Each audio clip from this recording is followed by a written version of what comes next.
이제 시간이 되었으므로 우리 다 같이 자리에서 일어나셔서 하늘에 가득 찬 영광의 하나님 찬양 드리면서 우리 하나님께 예배로 나아가겠습니다.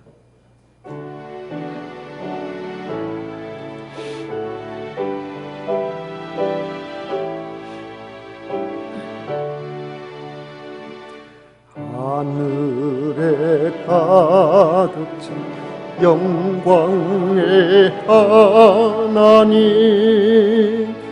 온 땅에 충만한 존귀하신 하나님, 생명과 빛으로 지혜와 권능으로 언제나 우리를 지키시는 하나님, 성부와 성자와 성령 삼위의 하나님, 우리의 예배를 받아주시옵소서.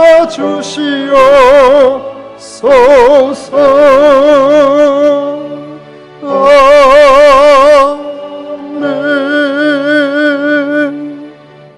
오직 여호와는 그 성전에 계시니 온 천하는 그 앞에서 잠잠할지니라. 아멘.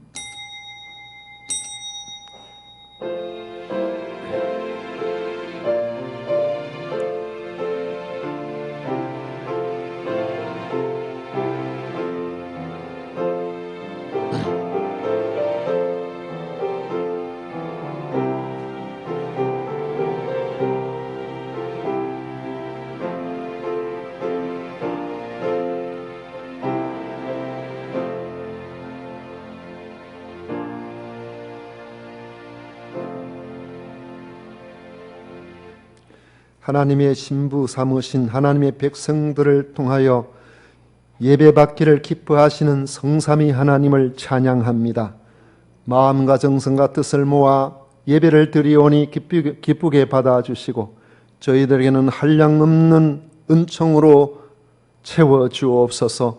예수님 이름으로 기원하옵나이다. 아멘. 찬송가 10장 다 같이 부르겠습니다.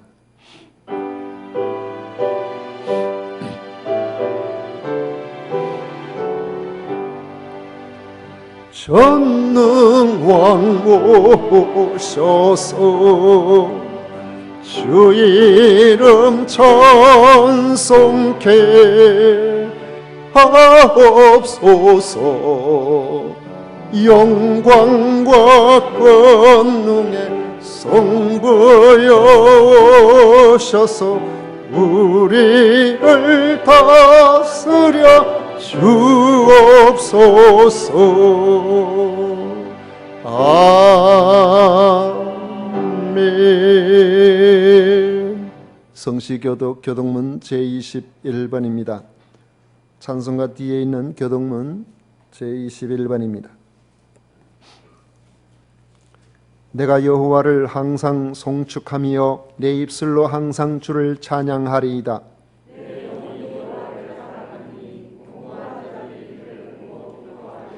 나와 함께 여호와를 광대하시다 하며 함께 그의 이름을 높이세.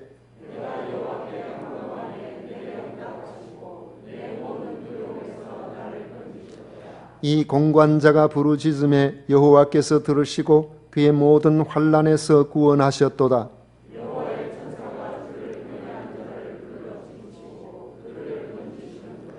너희는 여호와의 선하심을 맛보아 알지어다. 그에게 피하는 자는 복이 있도다.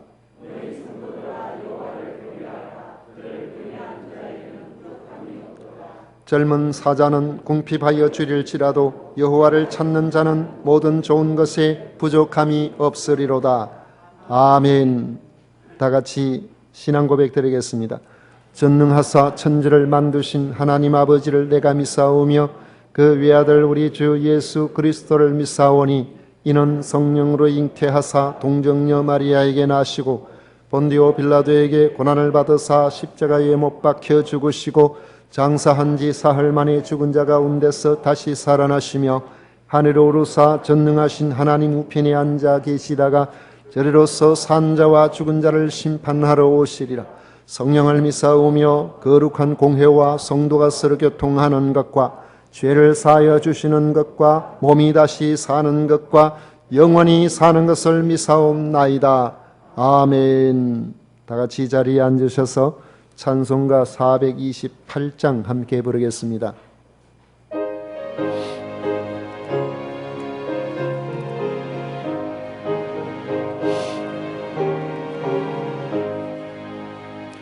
내 영혼에 빛비치니 주 영광 찬란해. 이 세상 어떤 빛보다 이 빛도 빛나네. 주의 영광 빛난 광채 내게 비춰 주시옵소서. 그 밝은 얼굴 배울 때 나의 영혼 기쁘다. 내 영혼에 노래 있으니 주 찬양합니다. 주 귀를 기울이시소 다 듣고 계시네. 주의 영광 빛난 광채 내게 비춰 주시옵소서. 그 밝은 얼굴 배울 때 나의 영혼 기쁘다. 내 영혼에 봄날 되어서 주 함께 하실 때 그 평화 내게 깃들고 주 은혜 꽃피네. 주의 영광 빛난 광채 내게 비춰 주시옵소서. 그 밝은 얼굴 배울 때 나의 영혼 기쁘다. 내 영혼에 희락이 있고 큰 소망 넘치네. 주 예수 복을 주시고 또 내려주시네. 주의 영광 빛난 광채 내게 비춰 주시옵소서. 그 밝은 얼굴 배울 때 나의 영혼 기쁘다. 아멘. 이 시간 한재인 장로님 우리를 대표해서 기도하시겠습니다.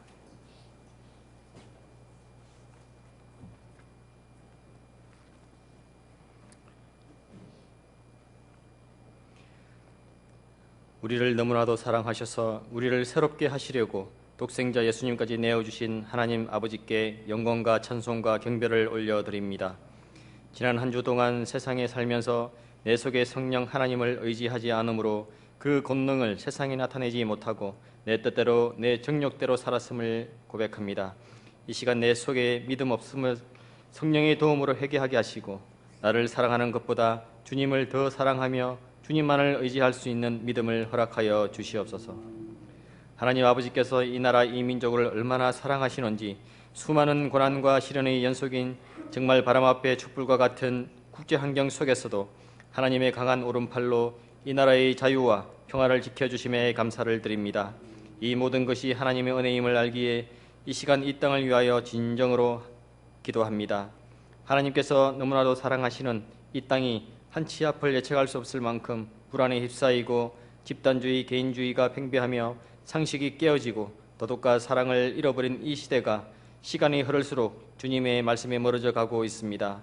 이 모든 것들에는 우리 믿는 사람과 교회의 책임이 큼을 느낍니다. 하지만 주님, 이러한 일들로 인하여 우리 한국 교회가 다시 한번 주님의 말씀 앞에 회개하며 하나가 되는 계기가 되게 하여 주시옵소서. 소돔과 고모라가 의인 10명이 없어서 하나님께서 심판하신 것을 우리 모두가 깨닫게 하시고 하나님을 먼저 만난 우리가 하나님을 먼저 믿은 우리가 회개하게 하시고 주님의 말씀으로 다시 나아가게 하여 주시옵소서. 그래야 이 땅을 새롭게 하는 아버지의 일꾼들로 진정한 군사들이 되게 하여 주시옵소서. 여호와께서 이스라엘 족속에게 이르시기를 너희는 나를 찾으라 그리하면 살리라. 아모스 선지자가 무너져가는 이스라엘에 외친 이 말씀을 붙들고 우리도 하나님을 온 마음 다해 찾기를 구합니다. 오직 우리 대한민국과 교회가 우리 가정이 사는 길은 하나님 아버지를 찾는 길밖에 없음을 우리 모두가 알게 하여 주시옵소서. 우리의 마음을 성령으로 더딥혀 주셔서 하나님의 마음과 뜻을 분별하게 하시고 세상 정욕의 삶을 회개하고 내 마음에 사랑 없음을 회개하고 베품과 나눔을 실천하며 살게 하시고 미움과 정오의 죄를 회개하고 서로 용서하며 품게 하시고 교회의 분열을 회개하고 주님의 이름으로 하나 되게 하소서. 그리하여 우리의 마음이 사단에 의해 흩어지지 않고 오직 하나님만을 찾게 하셔서 성령으로 인하여 거룩한 우리 거룩한 주님만의 교회 되게 하셔서 슬픔이 변하여 새 노래가 되고 울음이 변하여 찬양이 되게 하셔서 이 나라와 교회와 가정이 주님의 반석 위에 든든히 세워지도록 은혜 내려 주시옵소서. 하나님 아버지, 내일이 소망인 다음 세대의 영혼들을 사랑하사 주일 학교가 다시 모이게 하시니 감사합니다. 다음 세대를 살려 주시옵소서. 우리 다음 세대가 소년 다윗처럼 다니엘처럼 순수한 하나님의 열정으로만 가득 차서 진리를 분별하는 지혜를 허락하시고 주님의 은혜로 그들을 고쳐주시고 이 땅의 다음 세대의 믿음을 새롭게 하여 주시옵소서. 교회가 늘 한마음이 되어 다음 세대를 위하여 기도하게 하시고 다른 세대가 아닌 하나님의 소망으로 가득 찬 다음 세대로 우뚝 세워 주시옵소서. 그들을 주님께로 인도하여 영생의 길을 보여주고자 하는 우리 교사들을 기억하여 주시고 우리를 위해서가 아닌 하나님 나라를 위하여 다음 세대의 부흥을 허락하여 주시옵기를 간절히 소망합니다. 새벽의 이슬 같은 주의 청년들이 날마다 더하여 주시옵소서. 코로나로 인하여 서로 모이기 힘든 이 시기에 새 예배당 건축을 허락하신 하나님 아버지, 우리는 예배당 건축을 보면서 하나님의 이끌어 가심과 그 은혜를 경험하기를 원하오니 충만히 부어 주시옵소서. 거룩한 생명의 말씀을 전하시는 목사님 머리 위에 기름 부어 주시고 선포되는 말씀마다 생명의 말씀, 은혜의 말씀 되게 하시고 주님의 영광만 드러나게 하여 주시옵소서. 듣는 우리는 주님의 말씀으로 믿음으로 받고 결단하며 주님의 사역에 동참하는 우리 모두가 되게 하여 주시옵소서. 대한민국 경남 진주의 자그마한 주님의 이 세금산 교회가 주님이 기뻐하시는 교회로 하늘에 미랄되어 천하보다 더 귀한 한 영혼을 살리는 귀한 하나님의 교회 되기를 진정으로 소원합니다. 교회를 교회되게 섬기는 당회 위에 하나님 동행하여 주시고 말씀으로 세상을 이기는 성령 충만한 당회 되게 하여 주시옵소서. 예배를 위하여 기쁨으로 섬기고 헌신하는 재직과 기관들을 기억하시사 그 손길과 걸음 위에 주님의 은혜와 영광이 차고 넘치게 하여 주시기를 간절히 원합니다. 이 시간 저희들이 성령에 의지하여 드리는 예배와 물질을 온전히 받아 주시옵고 이 모든 말씀 사랑과 은혜가 풍성하신 예수 그리스도 이름으로 기도드립니다. 아멘.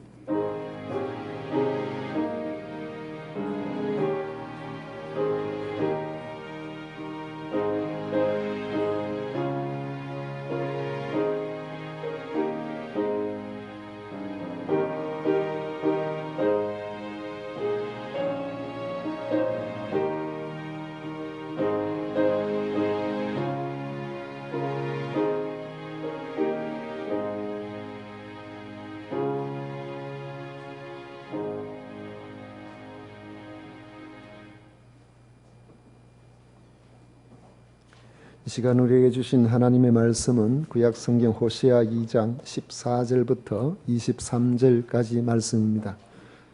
호세아 2장 14절부터 23절까지 말씀을 우리 찾으셔서 함께 읽도록 하겠습니다. 다 같이 14절부터 읽겠습니다. 그러므로 보라, 내가 그를 타일러 거친 들로 데리고 가서 말로 위로하고 거기서 비로소 그의 포도원을 그에게 주고 아골골짜기로 소망의 문을 삼아 주리니 그가 거기서 응대하기를 어렸을 때와 애굽 땅에서 올라오던 날과 같이 하리라. 여호와께서 이르시되 그날에 내가 나를 내 남편이라 일컫고 다시는 내 바알이라 일컫지 아니하리라. 내가 바알들의 이름을 그의 입에서 제거하여 다시는 그의 이름을 기억하여 부르는 일이 없게 하리라. 그날에는 내가 그들을 위하여 들짐승과 공중의 새와 땅의 곤충과 더불어 언약을 맺으며 또 이 땅에서 활과 칼을 꺾어 전쟁을 없이 하고 곧 눕게 하리라. 내가 네게 장가 들어 영원히 살되 공의와 정의와 은총과 긍휼히 여김으로 내게 장가 들며 진실함으로 내게 장가 들리니 내가 여호와를 알리라. 여호와께서 이르시되 그날에 내가 응답하리라. 나는 하늘에 응답하고 하늘은 땅에 응답하고 땅은 곡식과 포도주와 기름에 응답하고 또 이것들은 이스라엘에 응답하리라. 내가 나를 위하여 그를 이 땅에 심고 긍휼히 여김을 받지 못하였던 자를 긍휼히 여기며 내 백성이 아니었던 자에게 향하여 이르기를 너는 내 백성이라 하리니 그들은 이르기를 주는 내 하나님이시라 하리라 하시니라. 아멘. 오늘 함께 읽은 말씀을 가지고 행복한 남편을 꿈꾸시는 하나님이라는 좀 로맨틱한 제목으로 하나님 우리에게 주신 말씀의 은혜를 나누고자 합니다. 애절한 남녀의 사랑 이야기는 동서고금을 막론하고 사람의 심금을 울리는 가장 중요한 인생 주제가 됩니다.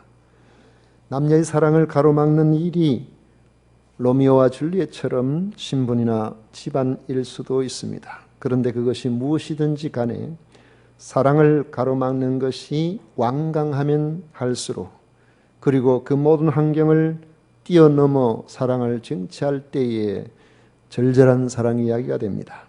스웨덴 여성 살롯과 인도 남성 마하난다의 사랑 이야기가 그렇습니다. 사랑을 위해 인도에서 스웨덴까지 자전거를 달린 남자 이야기, 이 책 제목입니다. 엄청 길죠. 2017년 4월 달에 출간된 책인데 인도에서 만나 서로 인연을 맺은 그 두 사람은 스웨덴에서 만나서 서로 같이 살기로 결혼하기로 약속을 했지만은 이 마하난다는 이 항공료가 없는 가난한 사람이었습니다. 그래서 그는 어떻게 돈을 벌어서 항공료를 마련해서 스웨덴으로 떠난 사랑하는 여인 살롯을 만나려고 했지만은 세월이 가도 이 가난이 해소되고 항공료를 마련할 길이 없었습니다. 그러자 그는 그가 가지고 있는 모든 것들을 다 처분해서 자전거, 중고 자전거 하나를 샀습니다. 그래가지고 1997년 1월 22일 그 자전거를 타고 스웨덴으로 인도에서 출발을 하는데 6,400km 약 5개월의 긴 여정 끝에 마침내 스웨덴에 도착해서 사랑하는 여인을 만나고 부모의 강력한 반대에 부딪혔지만은 그 반대를 넘어서서 결국 결혼해서 자녀를 낳고 지금 스웨덴 보라스에서 잘 살아가고 있다고 합니다. 스웨덴 여성은 귀족 가문으로서 전형적인 유럽의 그런 여성의 모습을 비추고 있는데 인도 이 남성 마난디아는 우리가 보기에도 피부색이나 얼굴 생김새나 모든 부분들이 잘 맞을까 그런 생각이 들지만은 두 사람의 그 사랑은 그 모든 역경을 뛰어넘고 하나 되게 했다는 것이죠. 그런데 이와 달리 사랑을 언약한 배우자가 그 사랑을 버리고 다른 사랑을 찾아 떠나버린다면 그 배신감은 감당하기가 어려울 것입니다. 더욱이 배우자를 위해 주었던 사랑의 증표인 값비싼 물건들을 다른 사람에게 다 갖다 주어버렸다면 얼마나 허탈하겠습니까? 이스라엘을 향하신 하나님의 마음이 그러하시다는 겁니다. 하나님은 이스라엘을 영적 아내로 생각하고 온갖 풍성한 것들을 주셨습니다. 그런데 이스라엘은 하나님이 주신 모든 것들을 바알에다가 갖다 바쳐버렸습니다. 11절을 보면 북이스라엘은 바알을 섬기면서도 하나님을 섬기는 절기들도 지켜왔던 것을 보여주는데, 이는 마치 겉모습은 정상적인 부부처럼 보이는 결혼 생활을 유지하고 있지만 그 내면은 힘들게 벌어서 아내에게 갖다 준 그 모든 것들로 다른 사랑을 찾아다니고 다른 사람에게 밥 사주고 옷 사주는 것과 같습니다. 호세아가 결혼한 고멜도 그런 여인이에요. 배신당한 호세아의 마음이 얼마나 아팠겠습니까? 이런 호세아의 마음은 하나님의 마음을 대변하고 있습니다. 사랑을 준 아내 이스라엘이 그 사랑을 배반하고 남편 대신 바알 우상을 섬기니까 하나님의 마음이 얼마나 아프셨을까 하는 것입니다. 그래서 하나님께서는 이스라엘에게 주신 모든 것을 도로 찾아가겠다고 하십니다. 하나님께서 먹을 풍성한 양식들과 몸을 가려주고 따뜻하게 해줄 양털과 삶을 주셨는데 이제 그 모든 것을 도로 찾으시겠다는 것입니다. 하나님께서 도로 찾으시겠다고 하시면은 그것을 막을 방법이 없습니다. 하나님이 주신 풍요한 삶을 하나님께 감사드리지 않고 다른 원인에게 돌린다면 그건 위험한 일입니다. 하나님께서 도로 찾으시겠다고 하면 건강도 보험도 저축도 필요가 없습니다. 그날은 수치의 날이 될 것입니다. 그 수치를 막아줄 모든 사람이 가지고 있는 어떤 능력은 전혀 감당이 안 된다는 것입니다. 그런데 마치 불같은 진노로 끝장을 낼 것 같은 하나님께서 갑자기 의조를 다르게 하여 말씀하십니다. 14절에 보십시오. 그러므로 보라, 내가 그를 타일로 거친 들로 데리고 가서 말로 위로하고 거기서 비로소 그의 포도원을 그에게 주고 아골 골짜기로 소망의 문을 삼아주리니 그가 거기서 응대하기를 어렸을 때와 애굽 땅에서 올라오던 날과 같이 하리라 했습니다. 물론 이 말씀은 갑자기 이스라엘에게 징계를 내리겠다고 하셔놓고 철회를 말씀하시는 것은 아닙니다. 남편 되시는 하나님을 배반한 아내가 되는 북이스라엘은 당시로 볼 때는 완강한 암소 같아서 하나님께 돌아오지 않았습니다. 그래서 징계로 벌을 받을 수밖에 없었습니다. 13절에 보면 그가 기골이와 폐물로 장식하고 그가 사랑하는 자를 따라가서 나를 잊어버리고 향을 살라 바알들을 섬긴 시일대로 내가 그에게 벌을 주리라 여호와의 말씀이니라 이렇게 말씀하고 있습니다. 하나님께서는 그 시대에 하나님을 잊어버리고 바알들을 섬김으로 하나님을 배신한 이스라엘에게는 벌을 주시지만 그 벌은 죄에 대한 징계일 뿐 이스라엘의 완전 멸절의 목적이 있었던 것은 아니라는 것이죠. 14절 이하 이 말씀을 보면 하나님께서는 이스라엘을 징계하신 이후에 위로와 회복을 약속하고 계시는 것입니다. 범죄한 이스라엘에게는 엄중한 징계가 있지만 그 징계는 멸망이 목적이 아니라는 것입니다. 요즘 뉴스 들어보면 어린이 학대가 너무 끔찍해요. 저는 이거 가슴이 저려서 그 기사를 잘 못 읽습니다. 이 제목, 아이고, 또 큰일이 터졌구나.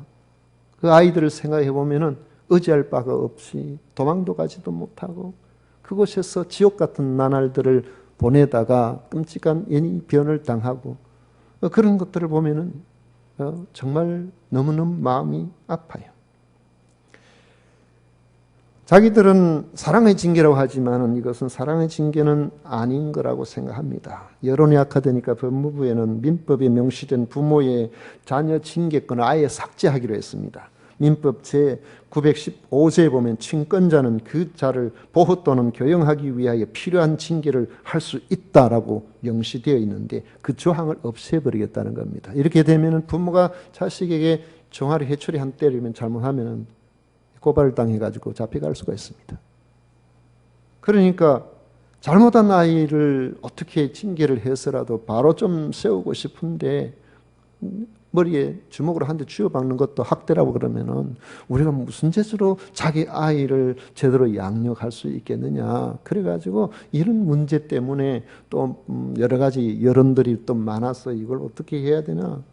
그런데도 불구하고 아마도 자녀를 징계하는 이런 조항은 없어지리라고 생각합니다. 잘 모르겠어요. 이런 부분들을 완전히 없애는 것이 옳은지 아니면 어디까지를 또 허락을 해야 되는지 이 어려운 부분이 있거든요. 이스라엘을 향한 하나님의 징계와 회복에 대한 말씀은 특정한 시대가 아니라 이스라엘 전 역사 속에서 이해해야 합니다. 사실 이스라엘을 향한 하나님의 징계는 징계 자체가 목적이 아니라는 겁니다. 죄 때문에 징계를 피할 수는 없지만은 하나님께서는 이스라엘의 근본적인 변화와 회복을 원하시는 거죠.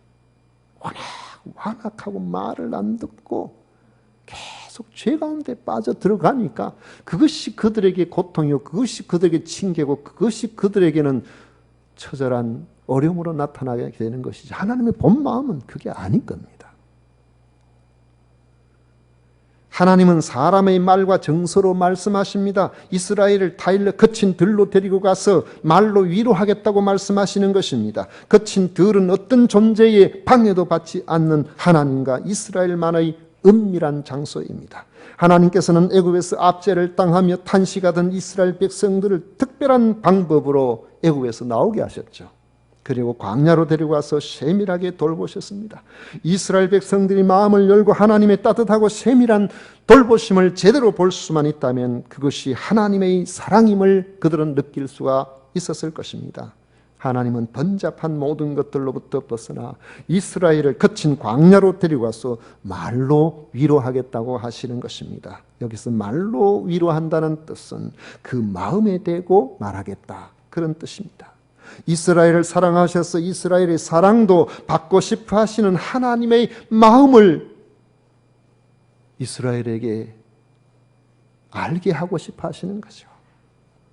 이 사랑이 일방적인 사랑, 고상한 사랑, 고고한 사랑처럼 느껴지지만은 일방적인 사랑은 피곤해요.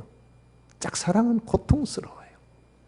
하나님께서는 우리에게 짝사랑만 하는 것이 아니라 우리들로부터도 하나님을 사랑하고 그 사랑을 고백하고 그 사랑 안에 살기를 원하고 계시는 것입니다. 간혹 보면 불꽃 튀는 그런 사람, 저런 사람들은 뭐 안 붙어 있으면 안 돼. 근데 간혹 보면 그런 경우 있더라. 아파트 주변에 걸으려고 다녀보면 40대, 50대 돼도 손잡고 다니는 사람이 있더라고요. 이야, 신기하다. 제 마음에 그런 생각이 들어요. 그런데 왜 권태기가 옵니까? 여러분, 애완견 키우는 가정 한번 생각해 보십시오. 밤늦게 피곤하고 사람 만나고 일하고 이래 문을 열고 들어오면은 반겨주는 것은 애완견밖에 없다 그래요. 이 좋다고 이리 뛰고 저리 뛰고 막 그러는데 그래도 안방에 있는 아내가 인기척을 넣고 들어 나오는데 보니까 기다리다 그랬겠죠. 그렇게 이해를 해야 되겠죠. 어쨌든 눈이 부스스해가지고 눈을 비비면서 머리는 헝클어져가지고 이제 와? 그렇게 한마디 하고 그러면은 애완견이 자기를 사랑하는 겁니까? 더 사랑하는 겁니까? 아내가 자기를 더 사랑하는 겁니까? 여러분, 누가 더 사랑하는 것 같아요? 그래서 어떤 사람은 나의 존재 가치를 알아주는 것은 우리 집에 애완견밖에 없다, 이렇게 이야기하면서 불행해하는 사람도 있다고 그러더라고요. 그러나 여러분, 아닙니다. 여러분이 힘들고 어려울 때에, 고통스러울 때에, 병이 들었을 때에 곁을 지켜주는 것은 애완견이 아닙니다. 눈을 비비고 왔는 그 아내가 그 곁을 지켜주는 거예요. 이제 더 이상 나를 사랑하지 않는다고 그렇게 생각이 듭니까? 그런 의심이 옵니까? 그렇지만 내 삶의 시련이 오고 고통이 찾아올 때에 그 곁을 끝까지 지켜주는 것이 사랑입니다. 그 사실을 경험하고 나면 이 사람이 나를 얼마나 사랑하는지에 의심할 필요가 없어져요. 권태기가 사라지게 되는 것입니다. 우리가 처음 주님을 만나 불꽃 튀는 그 사랑을 나눌 때를 생각해 보십시오. 주님 없는 내 삶은 생각지도 못할 그런 때가 있었습니다. 그런데 어느 순간부터 그 첫사랑이 점점 식어져 버리고 덤덤해지기 시작합니다. 마치 주님이 안 계셔도 잘 살아갈 것 같은 신앙의 권태기가 오는 경우가 있습니다. 그러면 눈이 자꾸 세상으로 향하고 세상에 도취되어 주님은 안중에도 없는 그런 삶을 살아가게 됩니다. 하나님은 이런 우리에게 첫사랑을 회복하기를 원하시는 것입니다. 그래서 아무도 모르는 거친 광야, 오직 하나님만의 숨결만을 느끼게 하는 그 은밀한 곳으로 데리고 가기를 원하시는 것입니다. 그럴 때 그 거친들, 아무도 없는 그곳은 그 시선이 하나님께로 향하고 하나님의 음성을 듣지 않는다면 고통스러운 장소예요. 외로운 장소예요. 모든 것이 부족한 그런 장소예요. 그러나 그곳에서 우리가 오직 하나님만 바라보게 된다면, 하나님이 원하시는 것이 그것이니까 하나님만 바라볼 수 있는 그 자리가 된다면 그곳은 회복의 장소가 되는 것입니다. 바로 하나님께서 그곳에서 우리의 마음을 알기를 원하시는 것입니다. 그렇게 하나님을 향하게 되면, 하나님을 바라보게 되면 하나님께서 우리에게 주시는 그 회복 1순위는 삶의 회복입니다. 15절에 보면 거기서 비로소 그의 포도원을 그에게 주고 했습니다. 그 다음에는 소망을 회복시켜 주십니다. 15절 다음에 보면 악을 골짜기로 소망의 문을 삼아 주리니 했습니다. 악을 골짜기는 괴로움의 골짜기입니다. 하나님의 사랑을 받고도 하나님을 멀리하면은 잠깐은 재미있는 것처럼 보여도 돈 떨어진 당자처럼 환난으로 말미암은 괴로움의 악을 골짜기가 그에게 찾아오게 되어 있습니다. 그렇지만은 하나님의 음성에 귀를 기울이고 돌아오면 괴로움과 절망은 물러가고 축복과 소망의 문이 열리게 되어진다는 겁니다. 이는 장소의 문제가 아닙니다. 하나님을 알지 못하는 사람은 외적인 장소나 환경이 사람의 소망을 좌우할 것처럼 생각하지만, 하나님을 참으로 아는 사람은 자신의 문제가 장소나 환경의 문제가 아니라 하나님과 얼마나 가까이 있는가. 시편 기자가 시편 73편에 말씀하고 있는 것처럼 여호와를 가까이 하는 것이 내게 복이라고 하는 것처럼, 우리의 환경이 좋지 않는다고 할지라도 모든 것들을 만드시고 모든 것들의 주인 되시는 하나님께서 나와 가까이 계신다면 우리는 그런 환경을 뛰어넘는 은혜와 축복의 자리가 주어진 것입니다. 15절을 보십시오. 거기서 비로소 포도원을 그에게 주고 악을 골짜기로 소망의 문을 삼아 주리니, 그가 거기서 응대하기를 어렸을 때와 애굽 땅에서 올라오던 날과 같이 하리라. 거기는요, 거친 들이에요. 비록 거친 들이라도 하나님이 함께 하시고 하나님의 위로가 있는 곳이면 단물이 흐르는 포도원이 되는 겁니다. 소망의 문이 되는 것입니다. 바로 그것이 처음 하나님의 사랑을 느꼈을 때와 구원의 감격을 느꼈을 때와 같게 된다는 것입니다. 하나님 왜 그렇게 파격적으로 회복시키시겠습니까?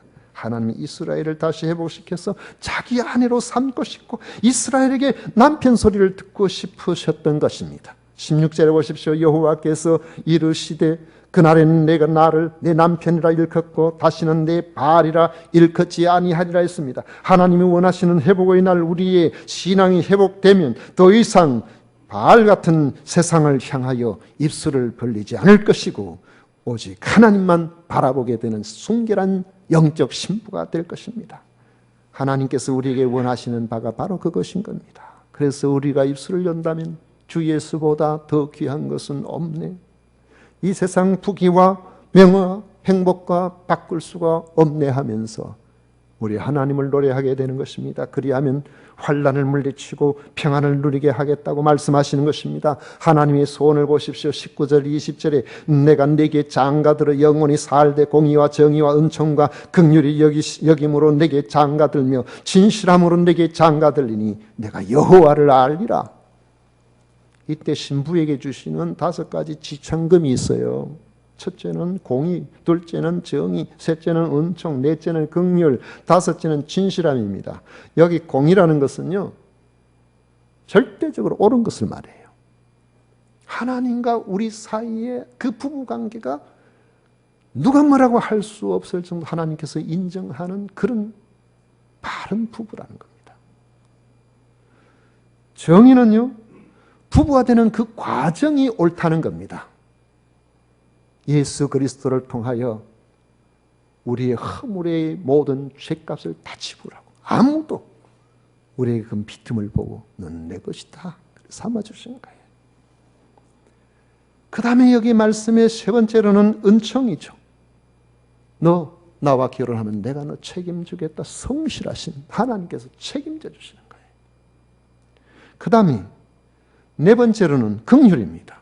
그저 이래도 참아주시고 저래도 사랑해 주시고 무한하고 뜨거운 하나님의 사랑입니다. 다섯 번째는 진실함이에요. 한 번 사랑하시면 끝까지 책임지시고 끝까지 변하지 아니하시겠다는 약속입니다. 사람은 이게 바로 하나님께서 하나님의 백성들을 향하신 마음이거든요. 이 사람은 누구와 결혼하느냐에 따라서 그 삶의 질이 완전히 달라지잖아요. 그래서 좋은 결혼은 그 자체가 축복입니다.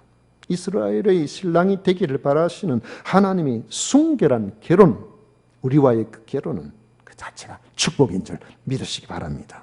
하늘이 열려 생명의 비가 내리고 땅은 풍성한 것들로 응답될 것입니다. 이스라엘이 응답한다는 이전의 심판과 달리 그 씨앗을 뿌리면 뿌린 씨앗들마다 다 삭이 나서 30배, 60배, 100배의 열매가 맺힐 거라는 것입니다.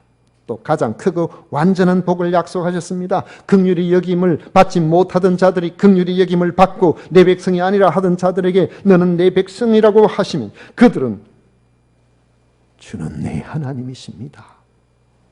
이렇게 그 사랑을 고백하게 된다는 것이죠. 이 관계야말로 이스라엘의 가장 완전한 축복이 되는 것입니다. 이런 환난과 회복, 이스라엘에게 반복의 역사입니다. 마침내 마지막 때에 완전한 회복을 이루시겠다는 것이 하나님의 성경에서 한결같이 주시는 약속입니다.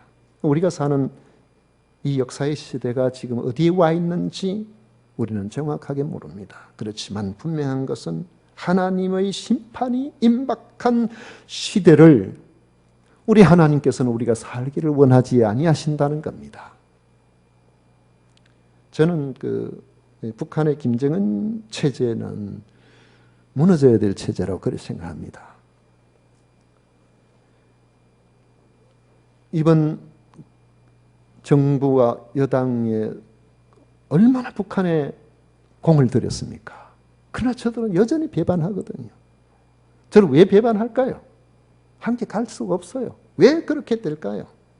그 이유가 있습니다.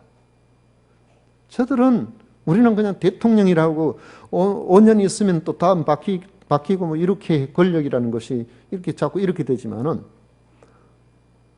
북한의 권력 핵심은 언제나 한번 글을 보십시오. 최고 존엄이라 그랬어요. 최고 존엄을 해치는 것은 용서하지 못합니다. 그들은. 최고 존엄이 뭡니까? 로마 황제를 지칭할 때에 아우구스투스라고 했어요. 그게 존엄한 자입니다. 여기는 사람에게 신성을 부여한 겁니다. 김일성, 김정일, 김정은이는 신이라 이 말이에요. 그러니까 신적 체계와 자유민주 체제가 어떻게 하나가 됩니까? 이건 안 되는 거예요. 그래서 통일이 되려면 저 체제가 무너져야 돼요. 저 체제를 자꾸 도와주고 체제를 살리려고 하는 것은 그건 멀리 내다볼 때 오히려 진정한 통일을 자꾸 뒤로 미루는 거라고 그렇게 말할 수가 있는 거예요. 우리는 어떻게 보면은 제 우상 숭배적인 천하라가 그대로 가는 건 하나님이 기뻐하실 건 아닌데 왜 이렇게 오래 가는가? 왜 이렇게 오래 가는가? 위태위태한 것처럼 보여도 계속 가고 있는 것은 바로 우리가 우리 자신들을 돌아볼 하나님께서 깨닫게 하시려는 그런 기회를 주시는 것 아닌가 이런 생각이 듭니다. 사실 우리는 어떻게 보면은 북한의 볼모가 되어 있습니다. 핵이 이미 벌써 인정이 되어 버렸잖아요. 그런데 미사일이나 모든 장사포 이런 것들 전부 수도권에 집중되어 있습니다. 딱 1시간만 하면은요 2천만 완전히 싹 쓸어버려요. 그 전력이라는 건 어마어마합니다. 서울하고 거리가 얼마입니까? 그런데 왜 저 사람들이 그렇게 못할까요? 못하는 이유가 있습니다.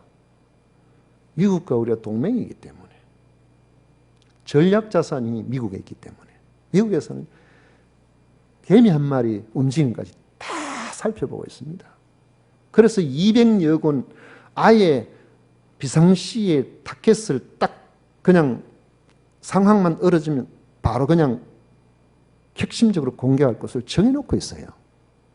그러니까 저 사람들은 뭐 우리나라를 완전 초토화시켜버리고 이렇게 하고 싶어도 그렇게 하면은 자기들도 다 그렇게 되는 것을 알기 때문에 위험만 하지 못하잖아요.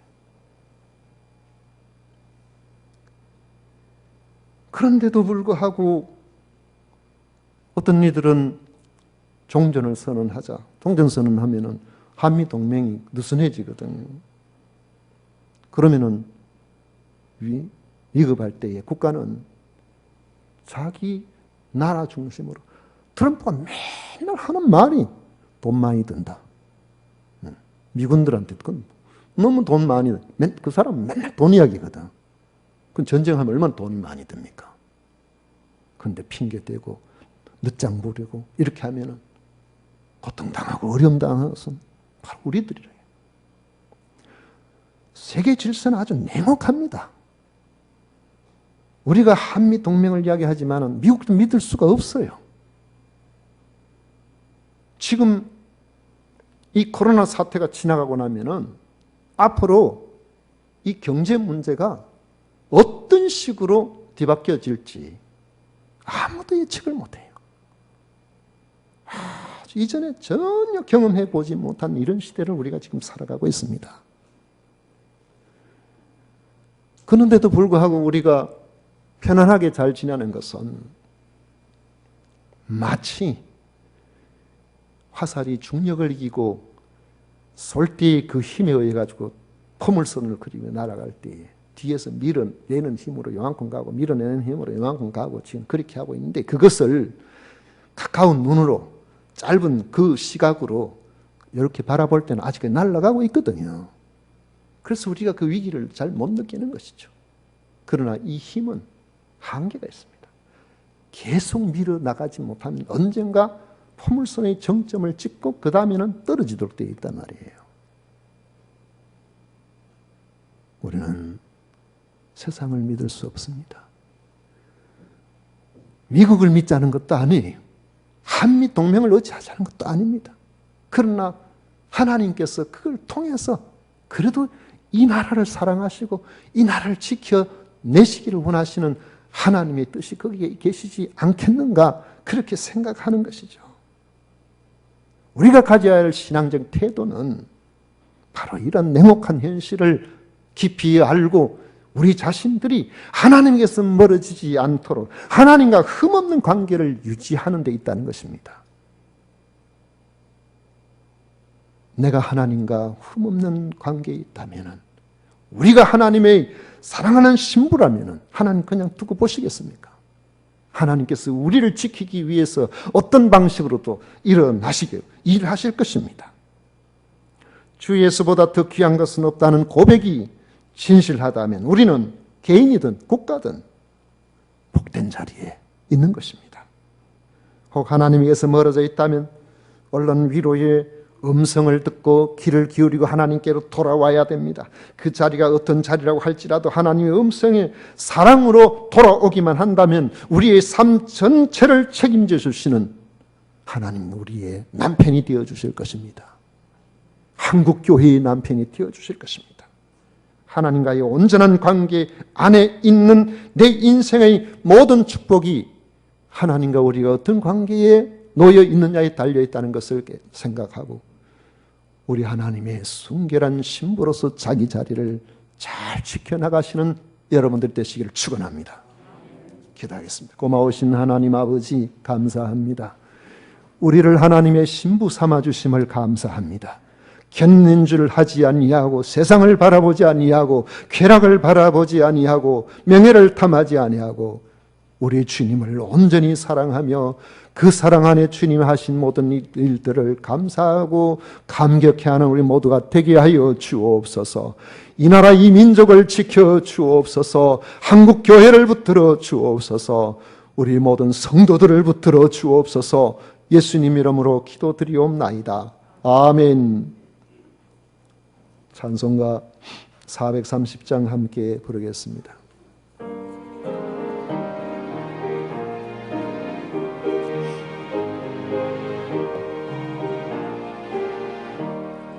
주와 같이 길 가는 것 즐거우니라는가. 우리 주님 걸어가신 발자취를 밟겠네. 한 걸음 한 걸음 주 예수와 함께 날마다 날마다 우리 걸어가리. 어린아이 같은 우리 미련하고 약하나 주의 손에 이끌리어 생명길로 가겠네. 한 걸음 한 걸음 주 예수와 함께 날마다 날마다 우리 걸어가리.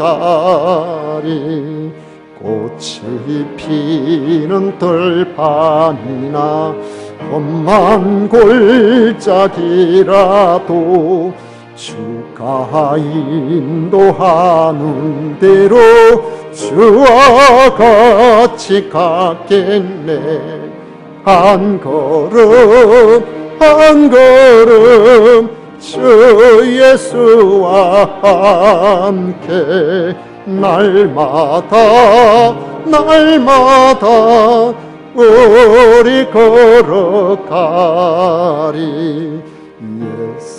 예선지자의 녹같이 우리들도 천국에 올라갈 때까지 주와 같이 걷겠네. 한 걸음 한 걸음 주 예수와 함께 날마다 날마다 우리 걸어가리. 아멘.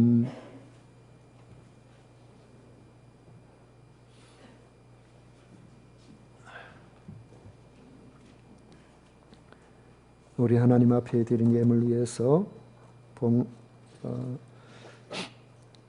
봉헌 기도 드리도록 하겠습니다. 우리의 영원한 소망이 되시는 하나님 아버지, 오늘도 저희들을 신부 삼으시고 주의 피로 값주고 세우신 교회의 한 성도로서 우리 하나님께 같이 모여 예배 드릴 수 있도록 이 엄청난 은총을 허락하시니 감사를 드립니다.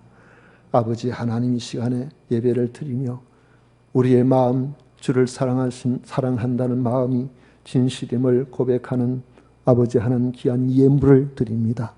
소득의 10분의 1을 구별하여 드립니다. 아버지 하나님, 건축 헌금을 드립니다. 선교 헌금을 드립니다. 주일 헌금을 드립니다. 감사의 예물을 드립니다. 아버지 하나님, 성도의 가정에 아버지 하나님이 드린 모든 예물을 받으셔서 천배 만배로 갚아주시고 위기 속에 주님 함께 하시는 놀라운 은혜를 경험하도록 복을 내려주시기를 간절히 원하옵고 기도합니다. 아버지 하나님, 귀한 예물 적절하게 사용되어서 선교에 아버지 우리가 여전히 이 일을 감당하게 하시고 아버지 하나님, 건축 헌금을 통해 하나님이 기뻐하시는 성전 건축이 아름답게 이루어지게 하시고 우리 아버지 하나님, 주님께서 기뻐하시는 선한 일들을 감당하고자 하는 모든 일들이 그 계획대로 차질 없이 진행되게 해 주실 줄로 믿습니다. 우리 아버지 하는 홀로 영광 받으시고 모든 주의 백성들 위해 큰 은혜로 함께해 주옵소서. 아버지 하는 최두현 집사님, 주혜령사님 생일 감사 헌금 드립니다. 주님 함께하사 1년 동안 지켜주신 하나님, 또 1년 동안 주님께서 눈동자같이 보살펴 주시고 강건하게 하여 주옵소서. 김병훈 전 은영 집사님 딸 선유 생일 감사 헌금 드립니다. 아버지 하는 이 아이를 주님께서 붙들어 주셔서 지혜와 총명으로 성장시켜 주시고 부모의 기쁨뿐만 아니라 하나님의 기쁨이 되게 하여 주시고 교회의 기쁨이 되게 하여 주옵소서. 아버지 하는 주일학교 시작되어서 이현수 선생님 아버지 하는 감사의 예물을 드립니다. 예배를 회복하게 해주심으로 감사하는 교사의 마음 주님께서 아시오니 앞으로 아버지 하나님 잘 감당하여 영광을 받으시고 교회 주일학교 주일학교가 아버지 하나님 더 왕성하고 부흥되게 하여 주옵소서. 우리 아버지 하나님 앞에 드린 모든 것 주님께서 기쁘게 받아주실 줄 믿고 감사하오며 예수님 이름으로 기도드리옵나이다. 아멘. 지금은 우리 구주 예수 그리스도의 은혜와 하나님 아버지의 놀라우신 사랑과 성령 하나님의 위로 축복 교통하심이 오늘도 겸비 주님 앞에 참으로 주님 기뻐하시는 신부로서 살아가기를 원하는 모든 성도들 머리 위에 영원토록 함께 있을지어다. 아멘.